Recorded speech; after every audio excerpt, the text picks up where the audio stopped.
gentlemen, hello and welcome to our English news program, coming to you from Canal, Algérie. To the headlines. School resumption announced for September 21st during the Council of Ministers chaired by the President of the Republic, Abdelmajid Tebboune.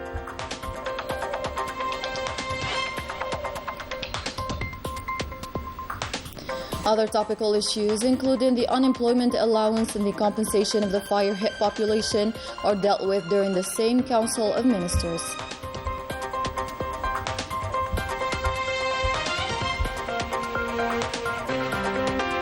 Pursuant to the President's guidelines, a special program is released by the Transport Ministry for further flights between the Algerian and French major cities.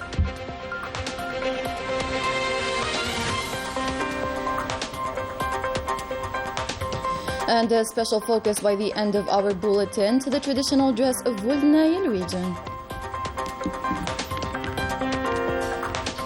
Good evening, those were today's headlines. First in our news, school resumption on September 21st and other topical issues were among the main decisions taken by the Council of Ministers chaired on Sunday by the President of the Republic, Abdelmajid Tebboune. At the beginning of the meeting, the President and members of the government observed a minute of silence in tribute to the victims of the recent fires.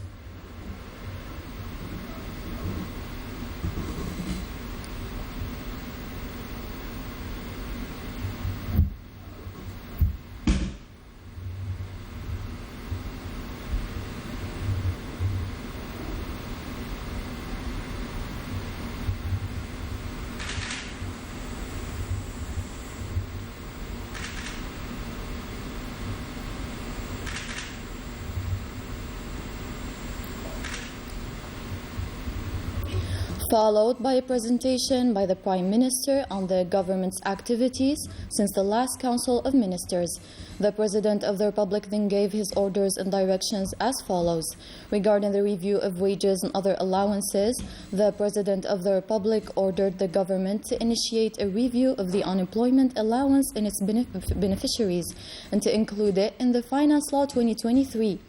Regarding the 2022-2023 academic year, the date of the school resumption was announced. It is officially scheduled for Wednesday, September 21st, 2022. The President ordered the Prime Minister to coordinate between the education and health sectors while including the associations of parents of pupils to decide on the possibility of returning to the normal system. Adopting a new policy for the textbook, the well preparation for English teaching starting from the third year of primary school were also discussed. Additionally, the state will continue to support the various vulnerable categories to ensure the continuity of free education, taking into account the social changes taking place. With regard to the draft of reunification law, in order to promote national unity, President Tebboune ordered a review of this draft law, restricting the beneficiary group to the remaining individuals who surrounded after the expiry of the deadlines of the Civil Harmony Law. As regards to the recent wildfires and measures to confront them, President Tebboune thanked all the actors who contributed to extinguishing the fires, including civil defense, personnel, forest agents, various units of the National People's Army, volunteers, and all Algerians who once again proved their ideal solidarity. Concerning the harvest and threshing campaign, the Minister of Agriculture ordered the speedy compensation of the affected farmers before the beginning of the agricultural season by providing the necessary resources.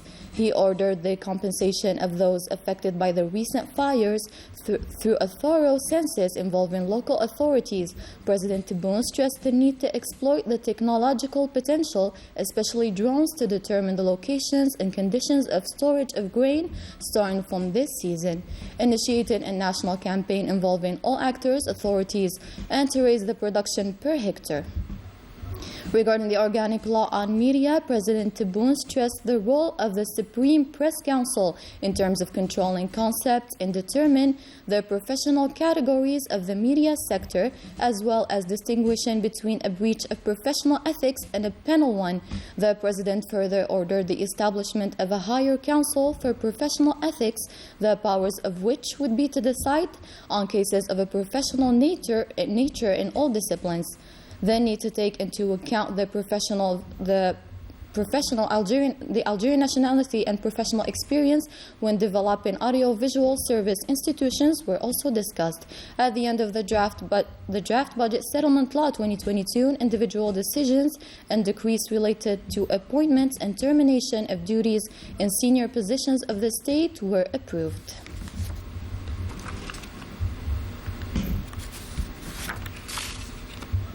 And a related story, Lagouat province is ready for the new academic year with new infrastructures and other fully revamped to ensure a better resumption of classes. Najah Tayyar has the details.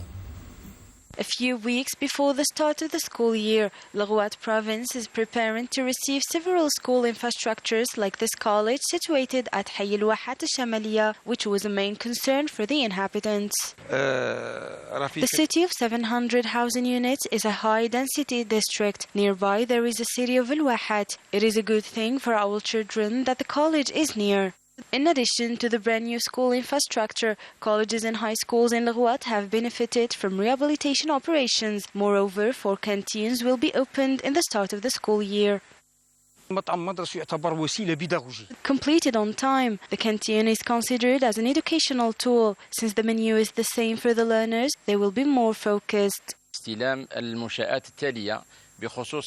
2 school groups will be received for the municipality of Aflo, also 4 schools canteens, including 3 of them in the chief town of Lagouat, and the 4th will open its doors to the school children at Hasirmel. We are going to open 2 colleges, not to mention the rehabilitation work of all our schools and high schools. The school year start is promising in Lagouat, especially with these new educational infrastructures that offer better reception and work conditions to the students. The Ethiopian Prime Minister Abiy Ahmed Ali arrived on Sunday for an official visit of 2 days to Algeria. He was welcomed at the international airport of Algiers by the Prime Minister Ayman bin Abdurrahman, accompanied by the Minister of Foreign Affairs and the National Community Abroad, Ramtan Al-Amamra, the Minister of Higher Education Abdel Baqi bin Zian, and the Minister of Culture Soraya Moulouji.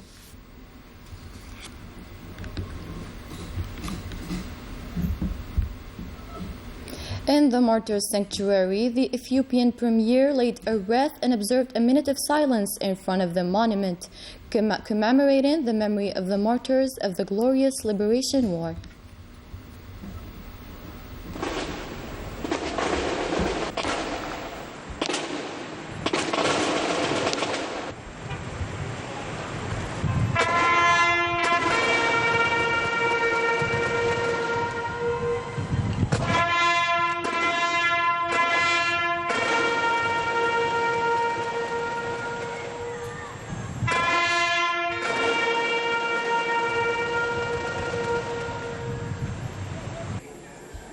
The Ethiopian Prime Minister, accompanied by the Minister of the Foreign Affairs and the National Community Abroad, Ramtan Al-Amamra, headed to Al-Mujahid Museum, where he visited the different sections and listened to comprehensive presentations on the different historical eras and periods of Algeria, especially those related to the Algerian Revolution. At the end, Algeria's guests signed the Golden Book of the museum and was presented symbolic gifts.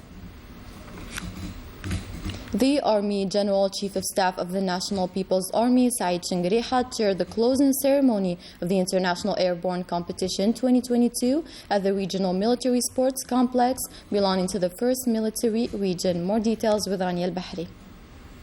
The Chief of Staff of the National People's Army, Said Shingrihat, presided over on Saturday at the level of the Regional Military Sports Complex in the 1st Military Region in Blida Province. The closing ceremony of the International Military Airborne Competition 2022.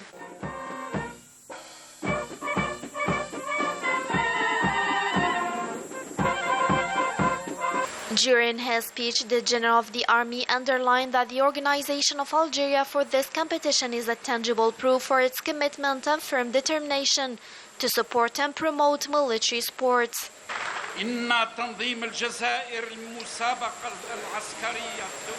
The organization of 2022 Airborne Competition is a tangible proof of firm commitment and high determination to support any action aimed at promoting military sports at the international level and encourage communication and solidarity between armies in the service of peace development in the world. We hope to see this international sporting competition open up promising horizons, capable of strengthening military relationships with all factors of motivation and success. The General of the Army expressed his wish that the organization of this international competition held in Algeria would be at the expectations of the sport delegations of the participating countries. He also conveyed the congratulations of the President of the Republic to the winners and a message of friendship and respect from all personnel of the National People's Army to their counterparts in the friendly armies, before announcing the official closing of the sporting event.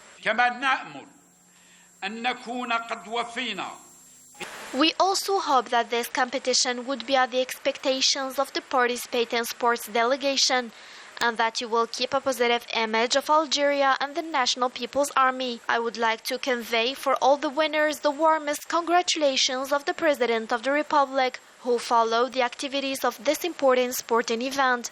I present all winners my congratulations for the remarkable results, wishing to see these sporting events renewed in the coming years. Finally, I wish you a good return to your countries.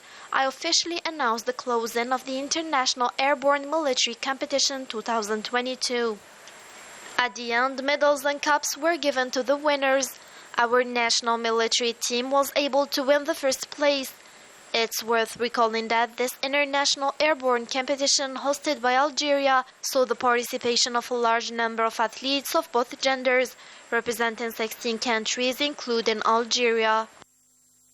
Pursuant to the decision of the President of the Republic, Abdelmajid Tebboune, to consolidate international lines towards different French cities, the Ministry of Transports announced a complementary program related particularly to the two capitals, with additional 14 weekly flights to reach a number of 66 flights per week, including 3 flights operated by Tassili Airlines. Other Algerian cities, including Stif, Biskra, Bedna, Tlemcen, Iran, and Constantine, are met by this large-scale operation towards the major French cities, notably Marseille, Lyon, Lille, Nice, Metz, and Toulouse, Mulhouse, and Bordeaux. The Minister of War Veterans, Leider Biga, was present at the funeral of the former President of Angola, José Eduardo dos Santos, in Angola's capital, Luanda. In a communique released by the Ministry of Foreign Affairs, Algeria follows with extreme concern the development of the situation in Tripoli following the resumption of armed clashes. Since Friday, these clashes have resulted in 32 deaths and 159 injured. Algeria calls on all the Libyan parties to work on cessing hostilities and to resort to dialogue, highlighting the importance of sticking to the ceasefire agreement to restore security and stability in this brotherly country. Practices aimed at executing subversive foreign agendas targeting peace and stability in the region. This is how the Sahrawi Ministry of Foreign Affairs qualified in a press release actions of the Moroccan occupier after the reception of Brahim Ghali by his Tunisian counterpart, Qais Said. More details with Rania Al-Bahri. The 8th Tokyo International Conference on African Development, which is being held in Tunis, triggered a surge of hatred on the part of the Makhzen regime, in particular after the reception of the Sahrawi President Ibrahim Ghali by his Tunisian counterpart Qais Said. A welcome described by the Sahrawi Ministry of Foreign Affairs as fair between all heads of state and government and member delegations of the African Union, welcomed at the international airport of Carthage in response to the hateful and unacceptable remarks of the Moroccan foreign minister.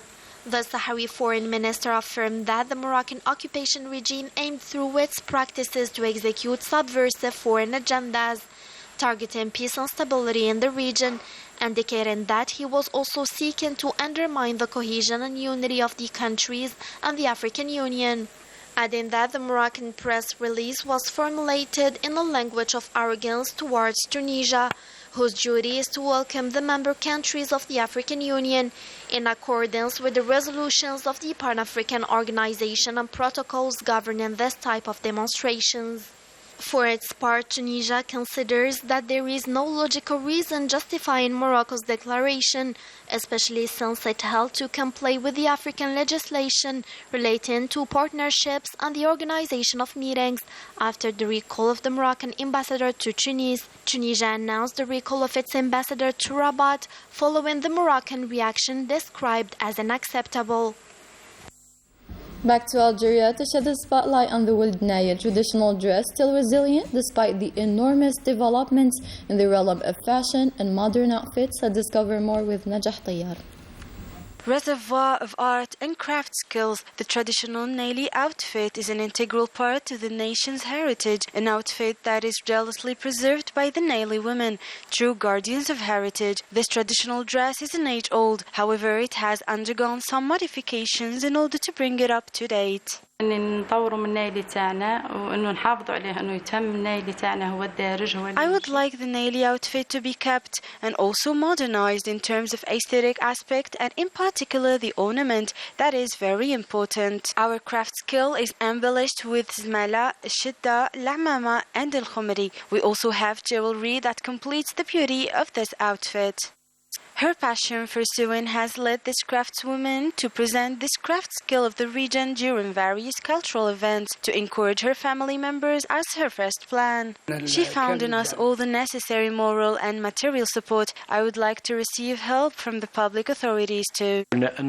We try to transmit them the message that demands the renewal in the production while preserving the ancestral heritage of the Nailis. A true conservatory of artistic, cultural and historical influences, the traditional Naili outfit in Jilfa is worn by women who want more than ever to preserve it for the history and for the future generations. And with that, we wrap up our news edition. Thank you for watching. Have a great night.